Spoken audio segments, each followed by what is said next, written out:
Chapitre 224, continuez jusqu'à ce que ça marche, troisième partie. Kéo, Coco. Coco.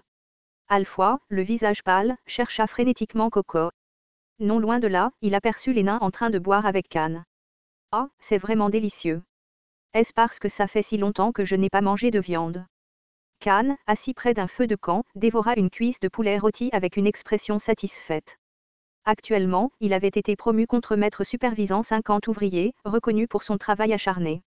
Au début, quand il avait été traîné de force ici et obligé de creuser des tunnels, cela avait été une pure torture.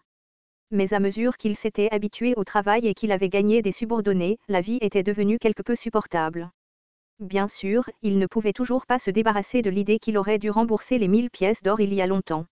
Alpha tremblait violemment en regardant la taille et la forme du poulet en train de rôtir devant Can. Kéo. Coco. Les souvenirs de Coco lui revinrent en mémoire. Quand Coco n'était qu'un poussin, Alpha l'avait nourri avec amour à la main. Une fois qu'il avait grandi, il l'avait même câliné pour dormir. Notre Coco, si joli. Rarara. Bien qu'un peu idéalisé, c'étaient les souvenirs chéris d'Alpha. Dans ce domaine hostile, élevé Coco était devenu sa nouvelle source de joie après avoir renoncé au jeu. Et maintenant, ce précieux compagnon avait été cuisiné et mangé par ce bâtard ignorant. Arg. Alpha rassembla du mana dans ses mains et déclencha une boule de feu. L'attaque soudaine surprit Can et les nains, les faisant bondir sur leurs pieds.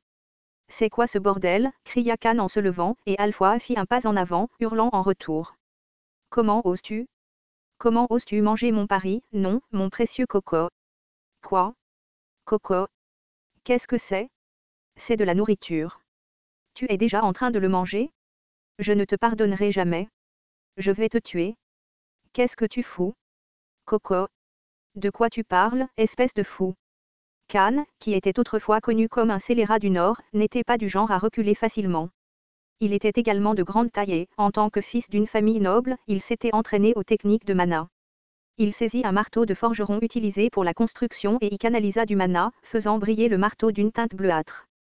Infuse du mana dans une arme contondante était bien plus difficile que infuse dans une épée. Cependant, le travail éreintant sur le chantier l'avait rendu encore plus fort, lui permettant d'envelopper facilement son marteau de mana. Il serra fermement le marteau. Alimenté par l'alcool et la frustration d'avoir réprimé son sang-froid pendant si longtemps, Can ne prit pas la peine d'évaluer davantage la situation. Il était simplement déterminé à écraser Alpha sous son marteau. Viens vers moi, bâtard. Je suis l'héritier des Rogues. Tu n'es pas le seul héritier. Je suis l'héritier de la tour de la flamme écarlate. Les nains reculèrent encore, remarquant qu'il était désormais aux premières loges pour un excellent spectacle. Alors que les deux fiers héritiers étaient sur le point de s'affronter, quelque chose surgit soudainement du côté. Boc. Boc boc. Coco. Alpha rayonna et attrapa rapidement Coco, le serrant fort dans ses bras. Il semblait que le poulet s'était simplement échappé du poulailler pour une brève aventure. En regardant la scène, Galbary demanda prudemment. C'est Coco, n'est-ce pas? Tu peux même le dire. Ils se ressemblent tous. Il y a plein de poulets qui errent ici. Alpha baissa les yeux sur le poulet dans ses bras. Pour être honnête, ils se ressemblaient tous et il était un peu confus. Cependant, maintenant qu'il l'avait déjà adopté, il serait embarrassant d'admettre le contraire. C'est vrai? Regardez-moi ce magnifique peigne. C'est vraiment Coco. Alpha insista, Can sourit à plusieurs reprises avant de se laisser retomber sur son siège. Pouah, c'est un fou. Les nains se rassirent également et recommencèrent à se régaler de leur poulet. Alpha les pointa du doigt et cria. Vous êtes des sauvages. À partir d'aujourd'hui, je deviens végétarien. Comme vous voulez. Toujours furieux, Alpha retourna dans ses quartiers, tandis que Can et les nains, totalement indifférents, continuaient à manger. Alors que les gens qui avaient bu après une longue période provoquaient de petites émeutes dans le camp, Guilin réunit ses serviteurs pour une réunion afin de discuter des prochaines étapes.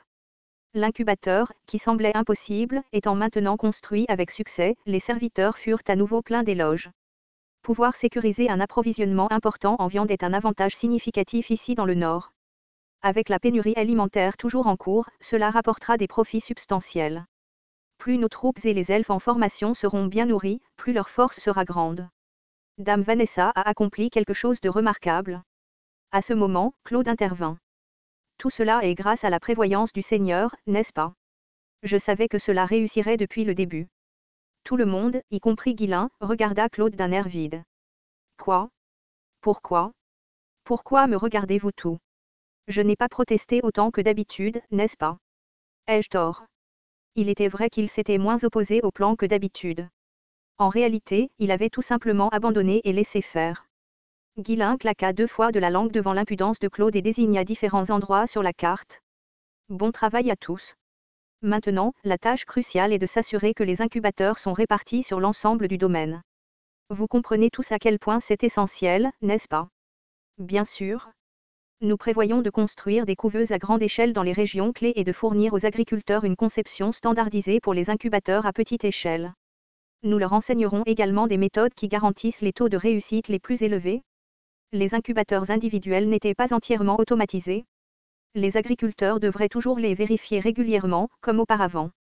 Cependant, le simple fait de fournir des directives d'élevage optimal doublerait plus que le taux d'éclosion, ce qui devrait être plus que satisfaisant. Au départ, le plan était de consommer la viande produite par les agriculteurs du domaine. En attendant, de grandes couveuses seraient construites dans différentes zones, ce qui permettrait une production de viande en masse dans un avenir proche. La réponse confiante de Claude fit sourire Guillain. Tournant son regard vers Vanessa, il parla cette fois.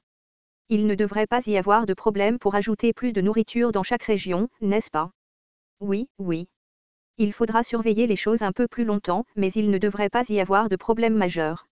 Malgré la suggestion de Guillain de faire une pause pour une fois, Vanessa s'est obstinée à assister à la réunion. Une éclosion réussie ne signifiait pas que le travail était terminé.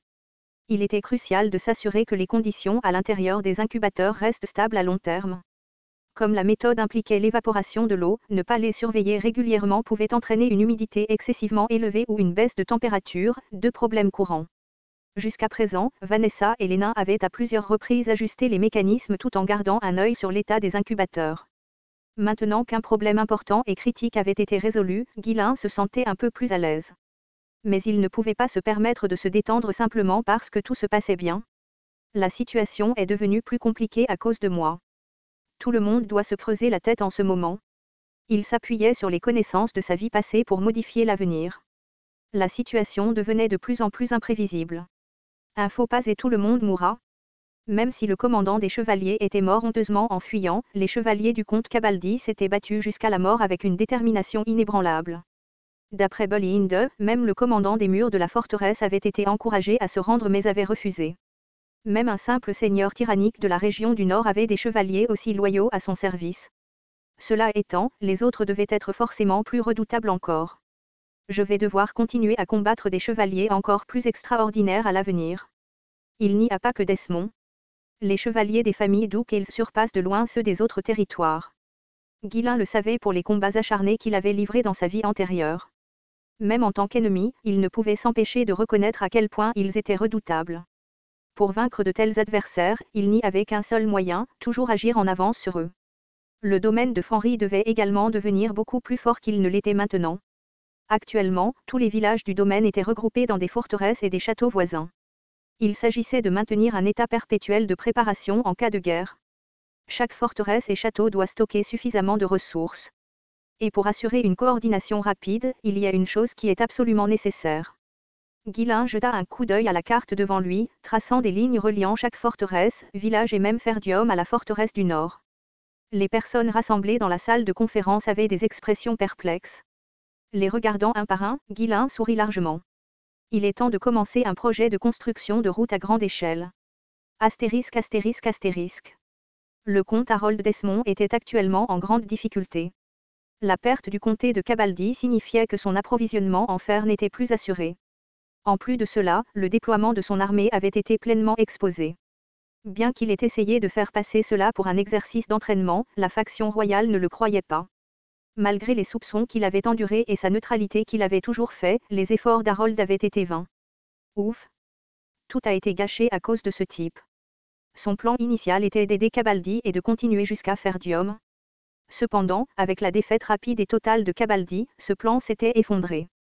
Déclencher une guerre maintenant était également difficile. Agir de manière imprudente attirerait sans aucun doute l'attention du marquis de Brentford, et Harold ne pouvait pas se le permettre. Même le poste de commandant de l'armée du Nord lui avait été arraché. Ce n'était pas un poste essentiel, mais perdre quelque chose qu'il détenait autrefois lui laissait un goût amer dans la bouche. Et maintenant? Un comte. Ce petit morveux a déjà atteint le rang de comte. Et son père est devenu marquis. Plus il y pensait, plus il était en colère. Ce type consolidait lentement mais sûrement tout ce dont il avait besoin, exploitant chaque opportunité pour le faire. Ce n'est pas le bon moment pour déclencher une guerre. Mais je ne peux pas non plus le laisser s'asseoir sur tout ce fer. D'une manière ou d'une autre, Harold savait qu'il devait le tuer, et bientôt. Les pensées en ébullition, Harold se tourna vers ses serviteurs et demanda, les espions renvoient-ils correctement les informations? Harold avait reçu des rapports sur l'avancement de la guerre, mais ils étaient criblés d'incohérences, ce qui le rendait frustré. Les rapports des espions étaient les seuls qu'il trouvait un peu fiables. Ils ont réussi à bien se fondre parmi les colons, mais maintenir le contact a été difficile. Pourquoi? Bien que le verrouillage du domaine ait légèrement été assoupli, la surveillance reste étroite. Pour l'instant, les espions travaillent près du château du Seigneur et ne parviennent à établir un contact que lors des transactions de la guilde marchande. Eh bien. Et quoi? Ils disent qu'ils sont trop occupés pour perdre du temps. Les salaires sont bons, et ils ont même réussi à s'acheter des maisons. Harold fut momentanément à court de mots. Pourquoi tout devenait-il si bizarre avec cet homme? Il avait envoyé des gens pour espionner, et maintenant il travaillait dur, gagnait un salaire et achetait des maisons. Prenant une profonde inspiration pour réprimer son irritation grandissante, Harold changea de sujet. Des rapports inhabituels. Ils disent que les réserves de nourriture ne semblent pas diminuer. Le seigneur du domaine distribue continuellement de la nourriture aux résidents et fait également du commerce. C'était étrange. Peu importe la quantité de nourriture qu'il avait stockée, le taux de consommation était bien trop élevé. À présent, les réserves devraient être épuisées. Il y avait sans aucun doute une source cachée de nourriture quelque part. Harold avait besoin de plus d'informations. Et si on envoyait des assassins? D'après les informations que nous avons recueillies, il y a plus de 200 chevaliers, et la plupart des troupes sont stationnées près du château du Seigneur. Il est clair que la faction royale l'a fortement renforcé avec des chevaliers. Il serait difficile d'approcher du château sans envoyer quelqu'un de très compétent. Harold claqua la langue. Si une tentative d'assassinat échouait, la sécurité autour de Guillain ne ferait que se renforcer. Il devait partir du principe qu'il n'y avait qu'une seule chance et planifier en conséquence. Tout ce chaos à cause d'un gosse. Quelle sorte de situation est-ce? Grind. Harold serra les dents sans s'en rendre compte. À cause de Guillain, sa réputation au sein de la famille ducale était tombée au plus bas. Les succès actuels du garçon étaient en grande partie de la faute d'Harold, après tout. Sans la crise alimentaire, il aurait déjà perdu son poste. L'un des serviteurs prit prudemment la parole, évaluant l'humeur d'Harold. Et si on attaquait la guilde des marchands de cosmétiques? Quel en serait l'intérêt? Au-delà de quelques pertes financières mineures, cela n'aurait aucun impact sur la situation globale. S'il ne pouvait pas s'en prendre directement à Guillain, de tels petits projets n'avaient aucun sens. De plus, le commerce des cosmétiques était également lié à la famille ducale. Un geste imprudent pourrait encore compliquer les choses et ne faire qu'accroître la vigilance de l'ennemi. Comprenant cela, le serviteur continua avec hésitation. D'après les renseignements, Fenry. Je veux dire, le comte Fenry a personnellement accompagné la guilde lors de leur dernière expédition. Nous pourrions attendre une opportunité lorsqu'il s'aventurera à nouveau. Et quand cela aura-t-il lieu? Depuis que le commerce des cosmétiques s'est stabilisé, Guillain dirigeait rarement la guilde personnellement. Attendre une opportunité imprévisible comme celle-là pouvait prendre beaucoup trop de temps. Le problème était qu'il ne semblait pas y avoir d'autres options viables. Pour l'instant, demandez aux espions de surveiller quand ce type prévoit de déménager en dehors du domaine. Oui, compris. Ni Harold ni ses serviteurs n'attendaient grand-chose de cet ordre. Comment des espions, trop occupés pour établir un contact approprié, pourraient-ils recueillir des détails aussi précis? Même s'ils le faisaient, le moment serait probablement mal choisi. Dois-je simplement ignorer tout cela et attaquer directement son territoire? Mais déclencher une guerre était beaucoup trop risqué. Les forces de Guillain avaient considérablement augmenté, et la seconde légion se tenait toujours à proximité, gardant un œil vigilant. Le comte Répoldé restait également une présence redoutable. Harold était entouré d'ennemis de tous côtés. À moins qu'Amelia ne lance avec succès sa rébellion ou que la famille ducale ne déclenche une guerre civile, Harold n'avait aucune chance de remporter la victoire sans subir de lourdes pertes. Alors, dois-je vraiment attendre qu'il dirige à nouveau la guilde? La guilde, attendez. La guilde elle-même? Harold s'arrêta, perdu dans ses pensées, avant de se tourner vers son adjudant. La guilde marchande de Paril, qui s'est rangée de notre côté, n'a-t-elle pas récemment rencontré ce type pour négocier? Oui, c'est exact. Je savais que je me souvenais bien. Si ce gamin ne veut pas sortir, je devrais simplement aller le voir et le tuer moi-même. Vous voulez dire? Nous sacrifions une guilde. Trouvez un moyen d'organiser une réunion et assurez-vous de le tuer. S'infiltrer dans le domaine était susceptible d'échouer. Cependant, s'il parvenait à s'approcher suffisamment près, les chances de succès de l'embuscade augmenteraient considérablement. Pour y parvenir, ils avaient besoin d'un appât suffisamment attrayant pour attirer le seigneur lui-même à une réunion. Présentez-lui une offre qu'il ne peut absolument pas refuser. Faites en sorte qu'il n'ait d'autre choix que de se manifester personnellement. Pour que ce plan fonctionne, Harold devait utiliser une guilde basée dans une autre région, dont les liens avec lui n'étaient pas encore révélés. C'était un sacrifice important, car il fallait jeter à la poubelle un atout bien développé. Les serviteurs, conscients de cela, ont exprimé leurs inquiétudes. Même si le plan réussit, la perte est trop grande. Nous avons investi beaucoup de temps pour construire cette guilde. Laisser ce type en vie nous coûte encore plus cher. Envoyer l'alcool de la famille ducale avec l'offre. Harold avait en sa possession un alcool spécial, envoyé par la famille ducale spécifiquement pour éliminer le commandant des chevaliers de Répoldé, le chevalier le plus fort du Nord. L'alcool était incroyablement rare, il n'en restait que quelques bouteilles, même dans les magasins de la famille ducale. L'utiliser sur Ghislain au lieu d'Amélia montrait à quel point la situation d'Harold était désespérée. Les serviteurs ne pouvaient plus s'y opposer. Les yeux d'Harold irradiaient une intention froide et mortelle, et il craignait que s'opposer davantage à lui ne retourne cette hostilité contre eux. Grinçant des dents, Harold se répéta. Assurez-vous absolument sûr que le gamin soit tué. Transmettez le message.